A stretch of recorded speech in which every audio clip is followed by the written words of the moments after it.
Hi everyone, welcome to the series where we are rereading Sandman. I'm Eszter, I read and research comics, and in this series I revisit one of the most formative adventures in the history of the graphic novel Sandman, a long-lasting series that has helped to make the book format comics popular and which has influenced the lives of so many of us. In this episode we will be reading The Dream Country. Since the first episode, some of you have contacted me in private and it has become clear to me that you guys also love Sandman, and some of you have said that reading the series has been a life-changing experience for you and that it has given you ideas and inspiration that you didn't even expect. I feel the same, and now reading it for the second time, I'm still amazed by the complexities of these stories, by the richness of the mythologies and references that are used, and also by the very beautiful artistic work that has been put into the episodes. I love the line work of the various artists. I really appreciate that there are minor differences when there is a new artist drawing a new episode. As the stories, the narratives are so diverse, this diversity in the visual style actually adds to the character of Sandman. Just like before, I recorded my ideas in my notebook and I'm really interested in your opinion. Please write comments if you like Sandman or if you think that there are points that I have missed in this episode. This is a subjective series, my readings will be subjective. I'm not approaching them as a scholar, and I actually really enjoy the freedom that is given me in this way, because I don't have to do footnotes and references. I can just enjoy this very beautiful world that has been created by so many artists. I have a 10-volume edition of the original Sandman stories, and in volume 3, Dream Country, we have 4 short comics plus the original script of the first one, Calliope. In an interview, Neil Gaiman revealed that the short comics collected in this volume were born while they were waiting to see if Sandman the series can continue. They had to wait for the marketing results and the sales results so that the decision could be made that yes, this series can go on. So while they were waiting, they were creating these one-shot stories. They did this with the thought in mind that they can stop whenever they need to stop. They would not leave a bigger story unfinished. Instead, they would have these one-shots. I think it turned out great. It adds a lot to the character of Dream. It adds precious detail to the relationship between the endless and the humans. The title of the collection, Dream Country, is misleading in my opinion, and I love being misled by it. Dream Country is the place where Dream or Morpheus rules. However, none of the stories collected here actually take place in his domain. Instead, we see that his domain is somehow mysteriously, inexplicably connected to the domain of humans. Some of the stories establish a connection between our cultural history, between Greek mythology, between Renaissance culture and our present. At the same time, they are also establishing a relationship between this cultural history and Dream Country and Sandman. So this place is a metaphorical, a cultural space, a space of associations, history, connections, evocations, and at the center we find this sometimes depressed, sometimes cruel, sometimes very humane figure, Dream. So now I would like to have a look at these stories one by one and just briefly tell you some of my thoughts about them. The first story, Calliope, tells the story of the Muses and inspiration from the point of view of the Muses.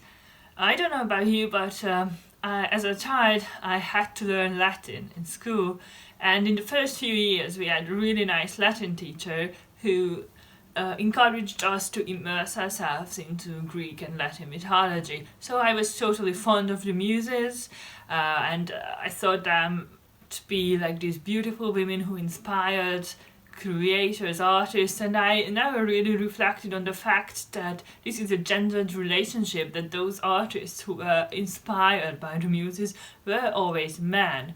And this story, the way that I read it now, is a reflection on this fact that we take for granted so often. And now I see that there is a change in light because the sun has gone behind a building, so I'm sorry about this thing, but back to the Muses. This story begins with a transaction between two men. They are both writers, men of letters. One of them is at the end of his career, the other one is at the beginning of his career, and the younger one is giving a disgusting and rare something, a bezoar, which you now might know from Harry Potter, but I don't know how many people knew what a bezoar was when this story was originally published. Anyway, so there is a transaction and something which turns out to be a woman is given in exchange to this rare and precious object. The woman has nothing to say about the transaction. She is a goods that is exchanged. And though the beginning of the story shows art and literature to be a man's world, where things are decided by male authors, the rest of the story is very empathical to Calliope, and we get to know her emotions, her trauma, and the price that she's paying for being a muse. She made a mistake, she let herself caught, and it seems that now there is no way for her to escape, that she is taken from one prison to another. I think the way that Kelly Jones represented her character is shocking. She is very thin and her nakedness is somehow a grotesque nakedness. She is beautiful, which could make her an object of desire, and actually these writers have a desire, a yearning for her, but at the same time, for the reader, this look is made problematic because we know that she is raped, we know that she would like to escape, that even her basic desires are negated and she doesn't have any agency. As the story progresses, it becomes obvious that she doesn't even have clothes, that being naked for her is an expression of the lack of agency and the degree of imprisonment that she is suffering. And she is represented in various poses. Now, posing is related to, in many ways, and quite often, pornography or the look of the desire. But these images, for me, are not that kind of images. These show her vulnerability, her helplessness. These poses that could mean attraction and desire mean an inward world, a prison, and it is emphasized that she is trying to hide herself from the people looking at her, from the writers looking at her, and from the readers looking at her. This idea of looking at the ethics behind the success of a person or behind the success of a group in society is, I think, a popular, a widespread one now in the 21st century. Well, it is a big leap, but I was somehow reminded to ethical fashion, where we are encouraged to look behind the labels and the brands and to think about the people who create these fast fashion items that we can buy so easily and discard even more easily. I think we have the same attitude here, to look behind a facade. Facade is the title of one of the stories, and I would like to return to this element. So we are encouraged to look at the price that somebody else is paying for an individual's or a group's success. Calliope knows Dream as Oneiros, and it becomes clear from the story that they were involved in the past, and this relationship makes it very difficult for her to reach out for Dream and to ask for help from him. There is, I think, a not very detailed character improvement on her part, where she realizes that she has to reach out and she has to find the strength in herself to reach out and ask for help. And the fact that Dream himself has been imprisoned recently and has been in a similarly helpless situation, helps her connect to him. And the fact that Oneiros, a dream, appears shows that he too has undergone some improvement, character improvement. The personality has changed because now he is willing to help someone with whom he has been cruel. And this idea will return in the fourth volume, where we will see how he reflects on his cruelty and cruel ending of his relationship with Nada. But we are not quite there yet, so I will stop this train of thought right now. Another motive that found me when I was rereading this story is how easy it is to get used to success, to get used to ideas, to get used to popularity. This is again something that is not restricted to literature and to the character of the writer in this story, but I think it has a broader criticism of how we arrange things here on the planet. So at the end of the story, Dream comes and punishes the writer Richard Maddock, takes away basically the possibility to edit ideas. The first punishment is that he has all sorts of crazy ideas and associations and very good ways to begin stories or material that would become the basis of perfect novels or dramas or screenplays, but he has no way to make the ideas stop or no way to organize them. This emphasizes that in writing, editing is actually a really important process, that you have to know where to put the emphasis, how much time to devote to an idea, what to delete, what to rewrite. And then, because Calliope asks Dream takes this punishment away, and the second punishment comes, which is taking away ideas and creativity as such from this person. I think that this is a really cruel punishment. In the end, creativity is what makes us humans. The ability to invent stories, to narrate in any form, any media, to talk about ourselves and our dreams, and this has been taken away from this writer. So the story problematizes the muse-writer relationship, and Kelly Jones's artwork really adds to the edge and to the cruelty of the woman's fate. So let's move on to the second story, which is The Dream of 1,000 Cats. It is a really powerful story because it is about cats who have, since the 1990s, completely taken over the world, or at least the digital world. I don't know how popular cats were in the 1990s. I don't know if they had any cults, but they definitely did not have popular Instagram accounts. And this is something in which I think the story is visionary. It has seen that, yes, cats have the potential to take over the world and to rule our lives completely. If we consider the basic elements of this story, we find that it greatly builds on contrast, contrasting opposing values, aesthetic values, as well as moral values, and this is what makes it so powerful. On a very basic level, the two elements that are contrasted are the cuteness of this kitten and basically the cuteness of all cats. I might just be a crazy cat lady, I'm sorry. I also have a cat and I consider them cute.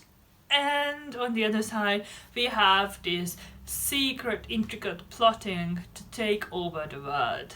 There is also a contrast between the naivety of the focal character, through whose eyes we see the world, through whose eyes we see humans and the other cats. This is a very naive, nice little kitten who doesn't know anything about the world, who would believe anything about the world, really. And this naivety is contrasted to the very intricate plan to take over the world and get power. This naivety is like a protective shield around this kitten, and this is what makes the kitten a good character or a fitting character in the world of humans and a fitting character in the world of the cats working on this master plan. This naivety protects the kitten so that he can enter and exit both worlds freely, and without it, it wouldn't be possible for him to pass in the world of humans and to pass in the world of the cats. This naivety makes the cat a good disciple of the cats, and it is this characteristic that enables the kitten to meet Dream in the form of a cat and to listen to the big promise that was given to the cats from the source, from Dream. And there is of course a visual contrast here, which is beautiful, the contrast between the cats, especially this little white kitten, and the cemetery, this most gothic place where there is threat, where there is darkness and shadows and death. This story again was drawn by Kelly Jones, and I see some influence of Japanese art here. I don't know if I'm right, I don't know if you agree with me, and I haven't had time to research it, but if you have any information on Japanese art and Kelly Jones, please send me a comment. What Dream is offering the kitten is a view of the world that is fluid, where power is not forever contained by a single group, in this case by humans, but which can go around, and cats can lose it and cats can retrieve it. This dynamic view of power and this dynamic view of history is again something very modern, and it is usually the dream behind each and every revolution, isn't it? So this story is to some extent threatening to humans, because if there are 1,000 cats who have the same dream, then things can change again, and then humans will lose their kingdom, their position as the rulers of the world. However, if we think about what is happening today and in the age of the Anthropocene, where we increasingly look at our species, look at humans as species, and look at our species in nature, we realize that we have already lost this illusion of ruling the world, that we have never been the crown, because we have always been fragile, as we have always been part of nature, and we have influence upon nature, and nature has influence upon what we can do. So this is, instead of a strict structure of power, this is something very dynamic, and this sense of dynamism is the essence of the dream that is given to the cats, that you are not fixed where you are, but you can change things in interaction with others. The next story in the collection is A Midsummer Night's Dream, a story which bears the same title as Shakespeare's well-known play. I suppose that this is one of the most often studied and the most well-researched part of the Sandman series, partly because when the study of comics really kicked off, it was really close to literature, and this story obviously brings you all the references that you need or that you would love to study.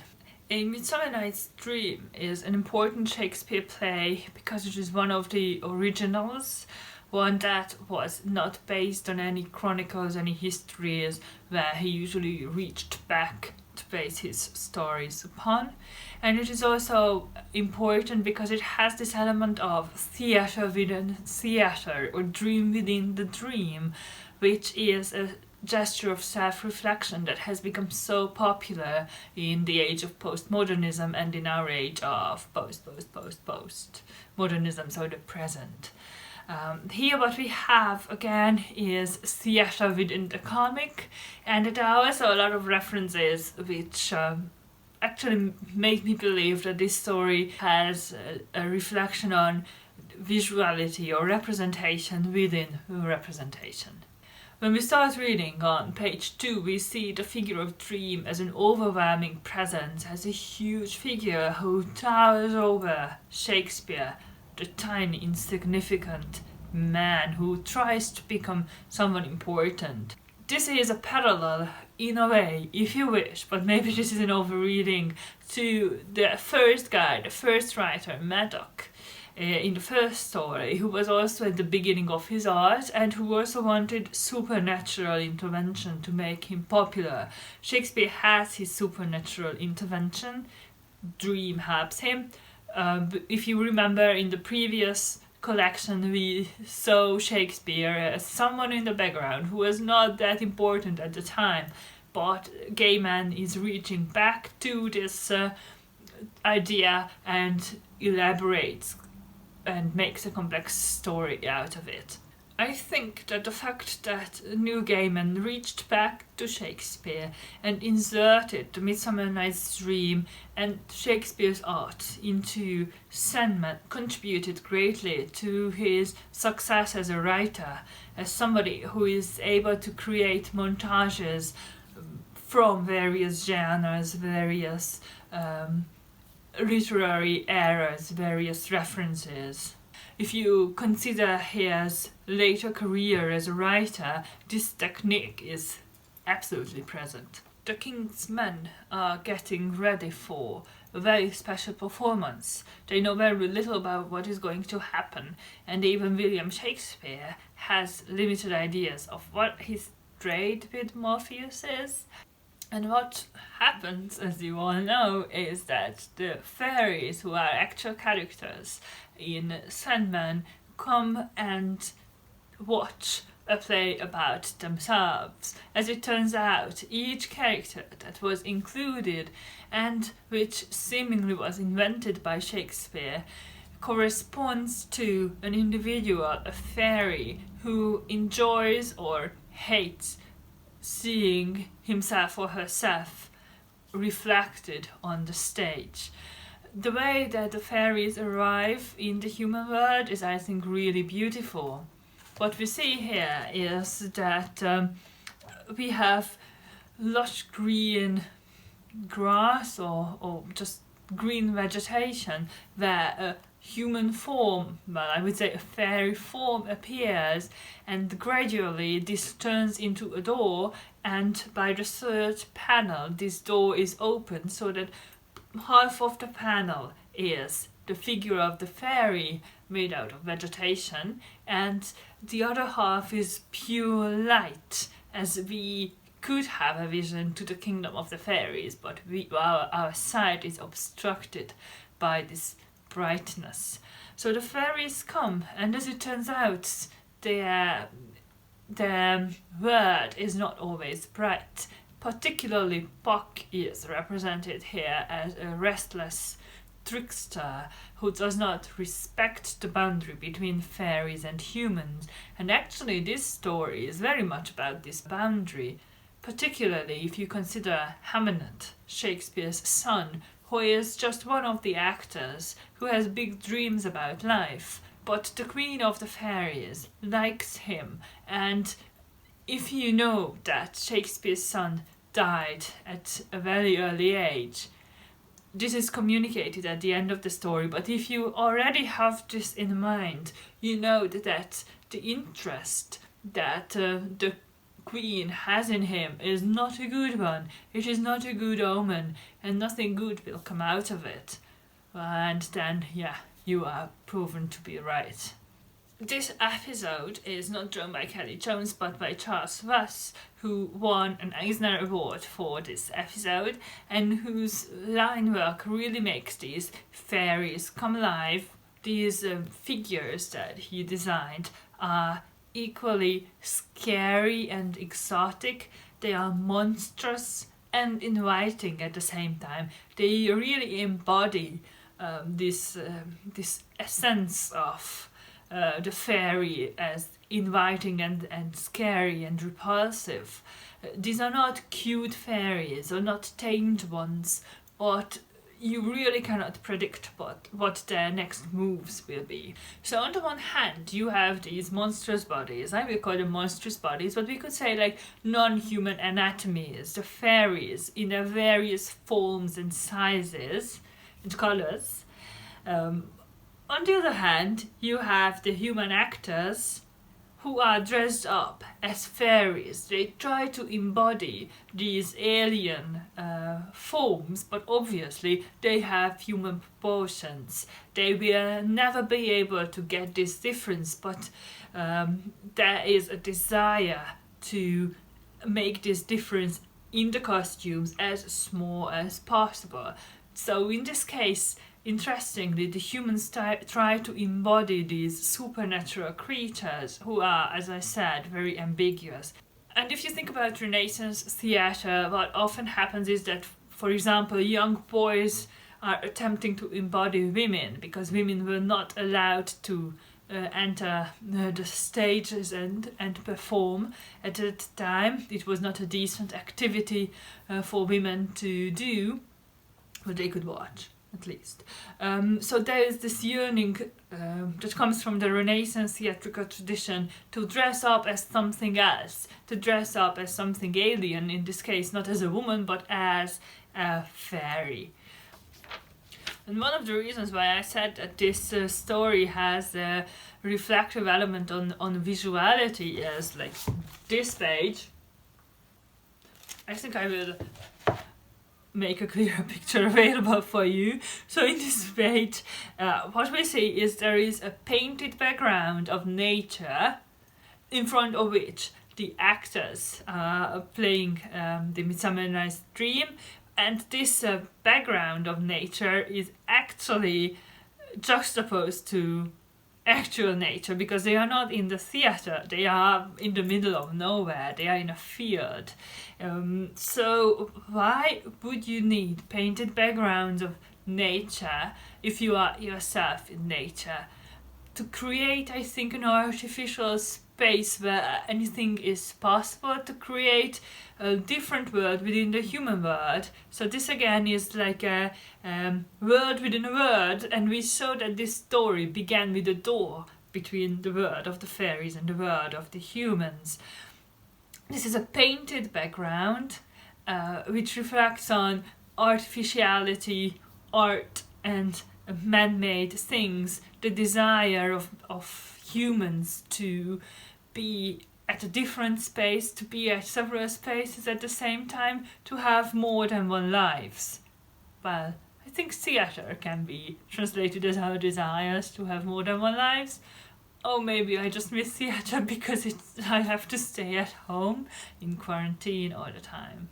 The fact that this story is about desires to be somebody else, to inhabit a different body and to be somewhere else is also emphasized by the costumes that I have already mentioned, but by the masks, which I haven't mentioned yet.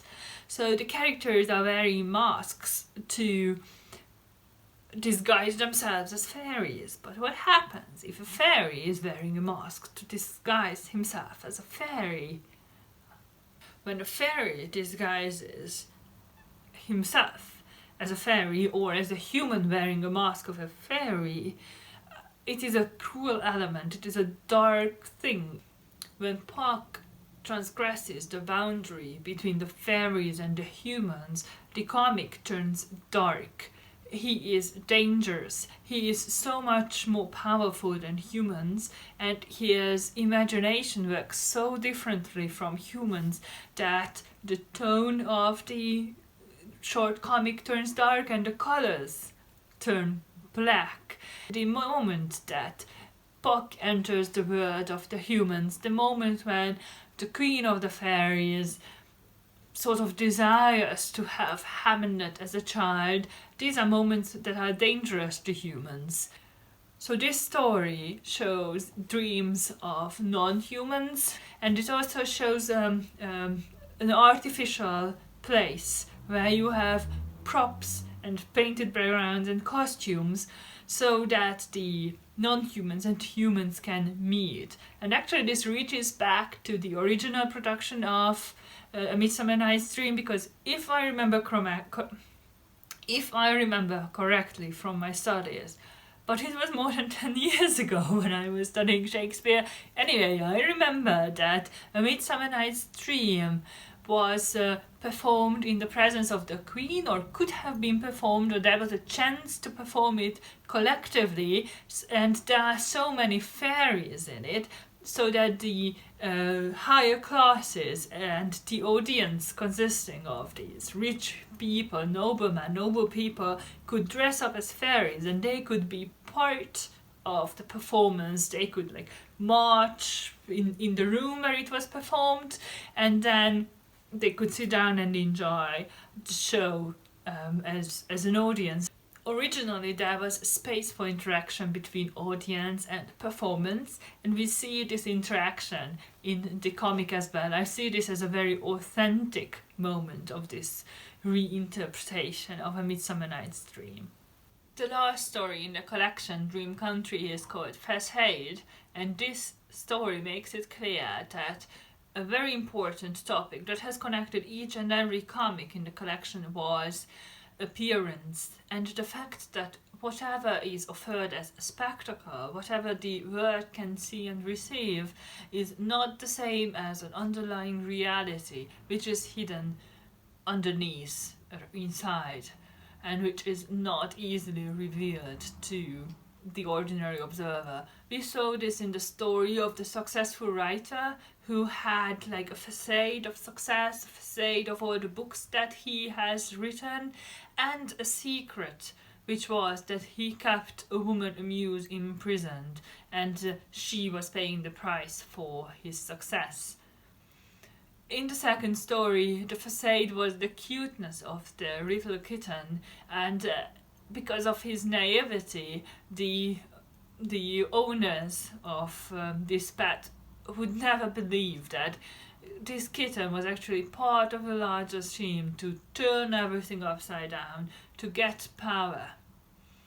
In the third story, A Midsummer Night's Dream, we had multiple facades, multiple ways in which concealed reality.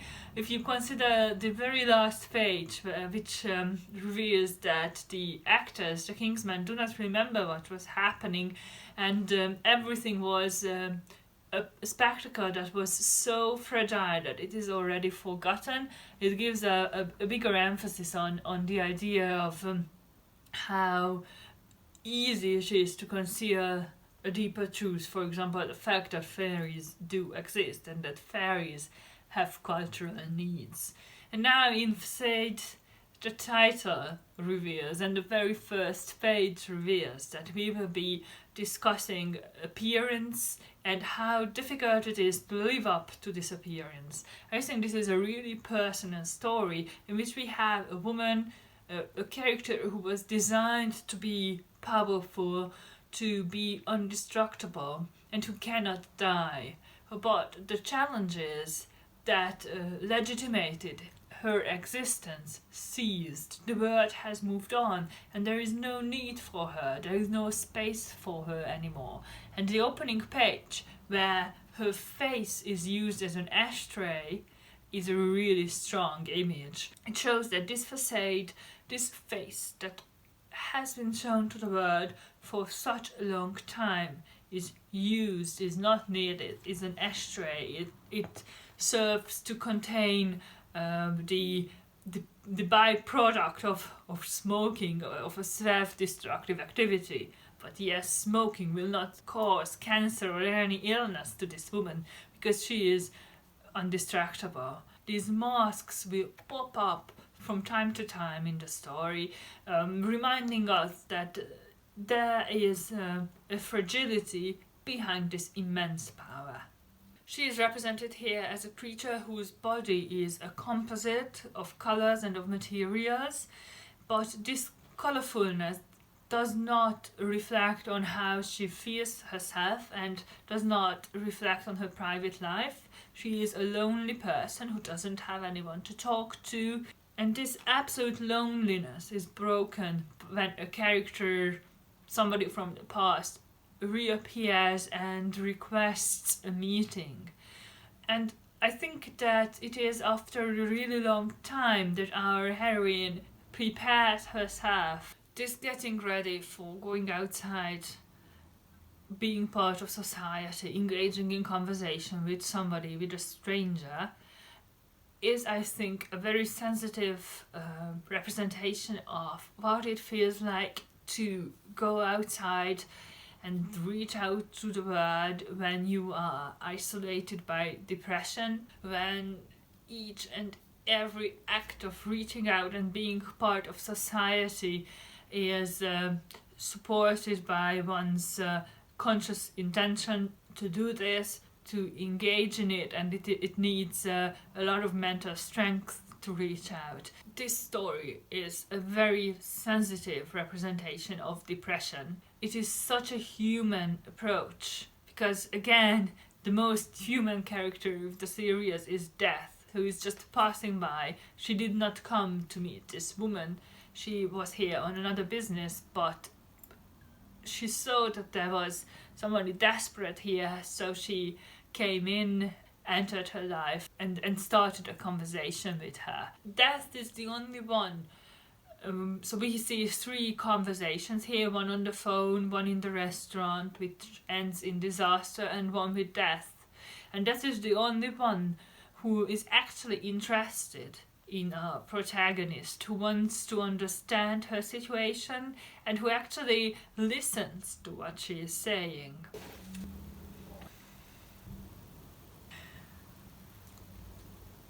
So this was it. This was my rereading of Dream Country. I would like to encourage you guys to leave a comment if you have an opinion or a question, if you have a favorite Sandman episode or character, if you, just like me, find that this is a remarkable achievement in the history of comics. The next episode will be the season of Mists. If you have the time, you can start rereading it now. I would like to thank my Patreon supporters for the discussions that we have on Patreon, and if you have the time, I would like to encourage you guys to check out my Patreon page.